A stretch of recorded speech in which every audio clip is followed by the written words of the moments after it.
Good evening everyone. I'm Larry King. And I'd like to welcome you to the birthday party of Marilyn Day and to my last interview of my career.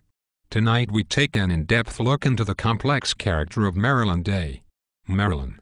Welcome. You're one hot tamale. You remind me of my fourth wife. Wowee. Thank you, Larry. But I'm only 70 years old. I'm not old enough to be your fourth wife. Fair enough, you sly little minx. Now take a seat and let's dive into the multiple layers of your soul. So Marilyn, you were born in 1941. That was a tough time. Tell me what it was like growing up in Jersey City, New Jersey at the time. However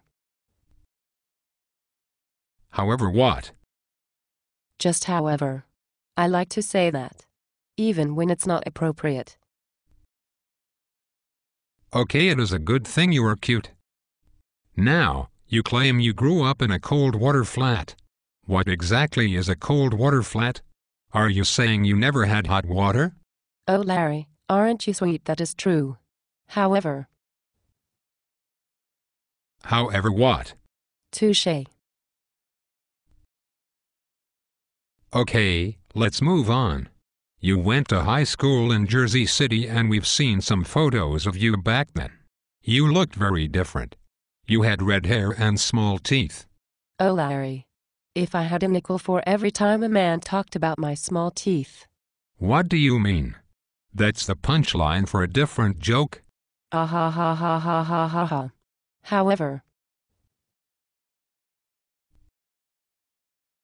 let's move on.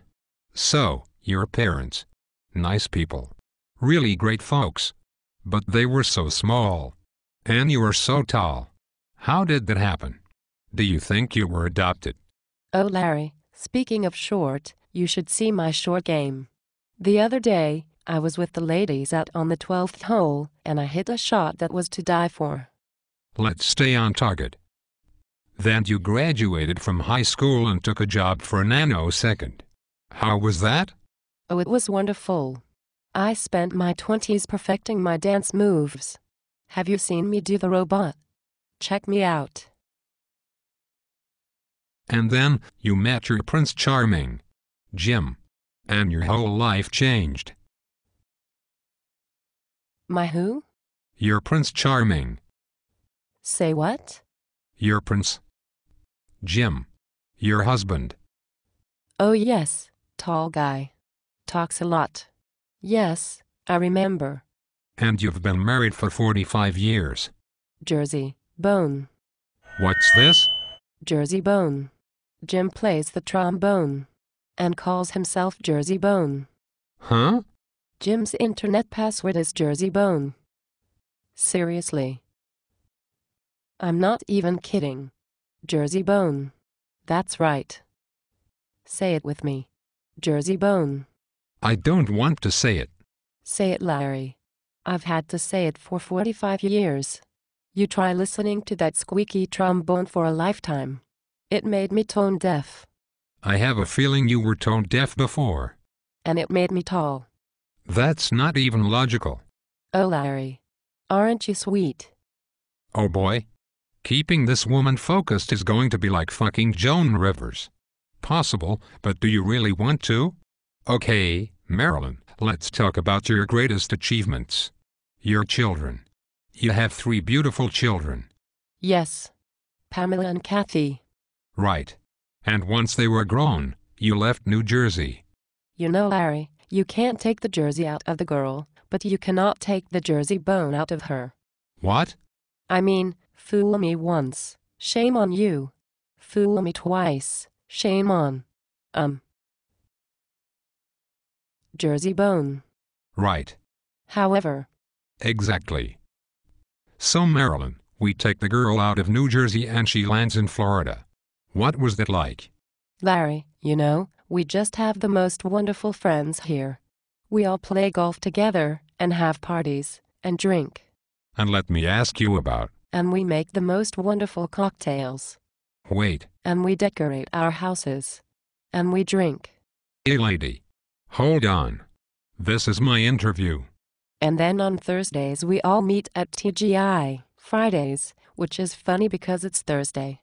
Lady, you're like a blonde steamroller. And have you ever had a cosmopolitan? Well, we make one with white cranberry juice and it is to die for. Good Lord. Jim. Make her stop. Oh, and Larry. I just love those suspenders. You do?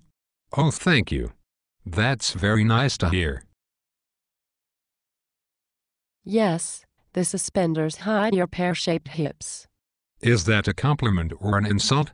Why do I think you just smiled and it sounded like you were saying something nice, but you actually insulted me? It's my gift.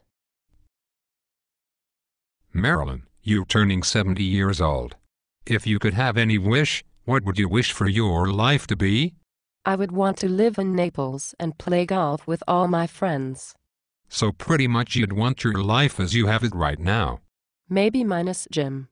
That goes without saying. And I would be a singer. A famous singer. Well, dream big. I was a singer, you know. I was. In the past. I was very famous. No, you weren't. And I entertained many people. That's entirely false. And famous men love me. Now you're just making things up. My daughter-in-law does that. She makes up lies about me. No, she does not. That's you who does that. Maybe I do, and maybe I do. Stay focused, Blondie. Let's talk about all your wonderful friends who are here tonight. Lovely people. And you all play golf together, correct? And you break into these small cliques of friends to play golf, right? Yes. For example, Jim is in a group called the Wolf Pack. So named for their excessive body hair. Exactly. And you? What is the name of your group? Well, we used to call ourselves the Nine-Holers. But we renamed ourselves Projectile Dysfunction. Of course you did. And the Projectile Dysfunction ladies are all here tonight. Well, I wouldn't say the ladies are the cause of projectile dysfunction, but they ain't helping anything. And they're all really good golfers? I mean, you play nearly every day. You all must be very good. We really just go out there for the hot dogs. We don't actually play. Really? Well, at our age, not everything works the way it used to. The stroke isn't as smooth as it used to be, if you know what I mean. And the greens aren't as manicured. Got it. And dog-leg left takes on a whole new meaning. That's enough. And nobody touches the back nine, if you know what I mean. I'm going to have to stop you there. Marilyn, everyone here wants to wish you a happy birthday. We have a little video we'd like to show of your life. Everyone, you're going to like this. Let's roll the video.